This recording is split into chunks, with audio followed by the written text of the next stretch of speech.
बांदी मां ख़बर ॾींदा हलो त बांदी में मदाए साहबा पारां अल्लामा मोहम्मद आमिर फारूकी, मौलाना फताउल्ला जमाली, कारी एजाज़ कंभू ऐं ॿियनि जी अॻुवाणी में योम शहादत हज़रत उमर फारूक रज़ी अल्लाह ताला अन्हा जे हवाले सां कादरी जामा मस्जिद मां जलूस कढियो वियो। जलूस हुसैनी चौक, मोरो रोड, स्टेशन चौक, शाही बाज़ार, दाता चौक खां थींदो प्रेस क्लब पहुतो। उन मौक़े ते अॻुवाणनि ॻाल्हाईंदे चयो त सैयदना उमर फारूक रज़ी अल्लाह ताला अन्हा जेको इस्लाम जो ॿियो ख़लीफ़ो हो, जंहिं जी शहादत पहिरीं मुहर्रमुल हराम ते थी, हीअ ॾींहुं इस्लामी तारीख़ में अज़ीम ॾियारो आहे।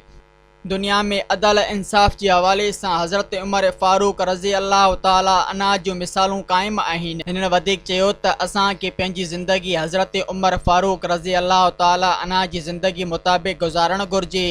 हिननि हुकूमत खां मुतालबो कयो त तमामु खुलफ़ाए राशिदीन जी शहादत ऐं अयाम जे ॾियारे ते सरकारी मोकल कई वञे।